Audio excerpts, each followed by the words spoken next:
Welcome to another video by AskMath.com. Let's read the directions of this problem. How many solutions does the system of equations have, given y equals 4x minus 5 and 7y minus 9x equals 3? So when you have two equations, first of all, when you have any single equation with two variables in it, like a y and an x, as long as the only math that's happening to those variables is addition, subtraction, multiplication, or division, such as these equations here, and there aren't any exponents, for example, then if you were to graph that equation, it would make a straight line on a graph. And we have two equations, so that would be two straight lines. And that's called a system. Anytime you have two or more equations, that's a system of equations. So the question is, how many solutions does the system have? Well, what it's asking is, if you have two lines like this, they cross at a point. That's the solution. So the solution is some point on a graph with coordinates x comma y. The other possibility is that you could have two lines which are parallel and they never cross. And in that case, there is no solution or zero solutions. And the third option is that you could have one line directly over the top of another line. And in that case, you would have infinite solutions because the lines touch each other at every point along the line. So there's only three possible answers to this question. 0, or no solution, 1 solution, where they cross at a single point, or infinite. So these are your possible answers to this question.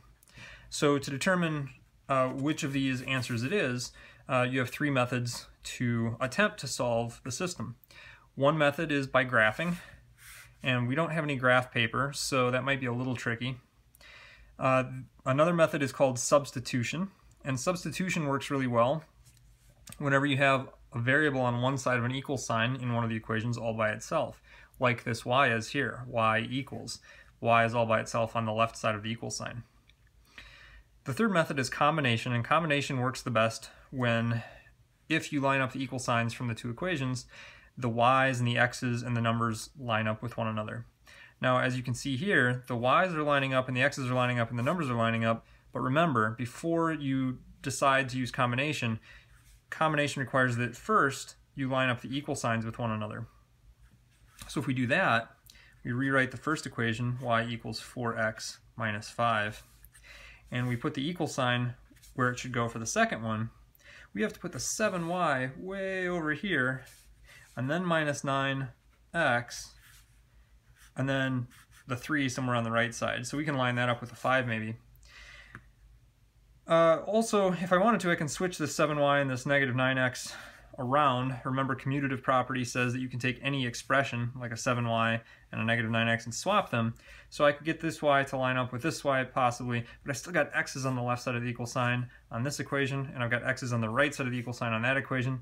So it's not a great candidate to use combination. So because y is all by itself, we're going to use substitution. And we're going to attempt to solve it. And so what we're going to do is we're going to take that stuff on the right side of the equal sign. We know that y equals all that stuff, and we're going to substitute that into the other equation where the y is. So we've got 7 times that stuff minus 9x equals 3. We're going to substitute the stuff in for y in the other equation, 4x minus 5.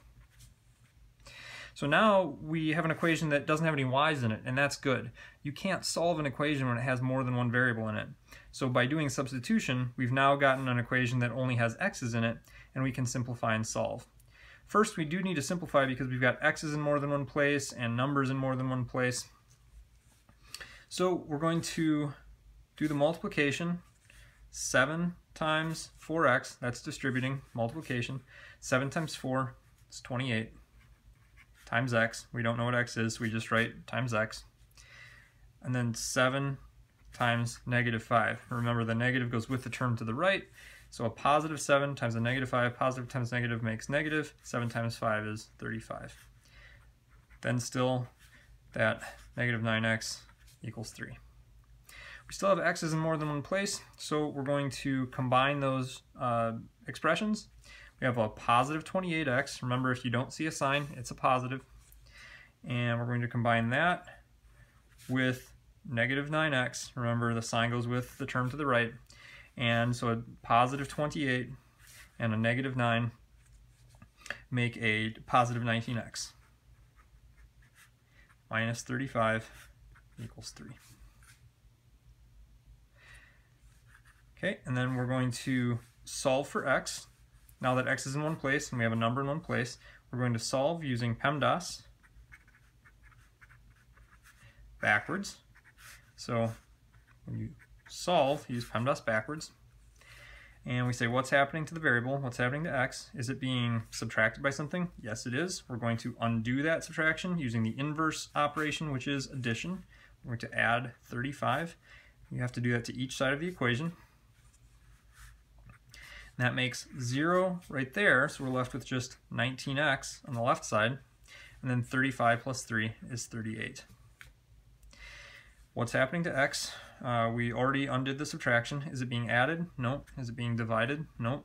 Is it being multiplied? Yes, by 19. We're going to use the inverse of multiplication, which is division, both sides of the equation, by 19.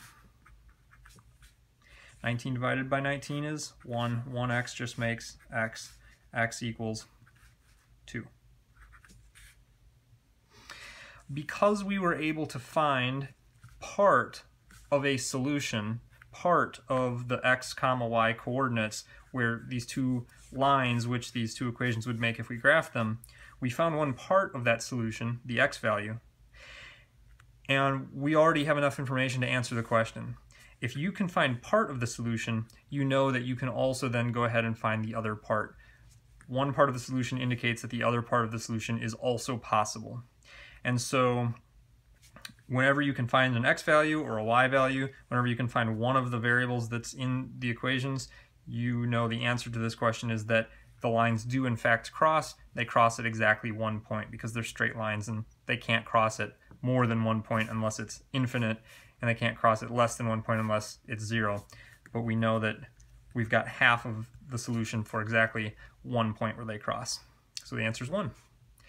All right, thanks for watching this video from askmath.com. Make sure to check out all the other videos for algebra as well as all other math subjects. Thanks for watching.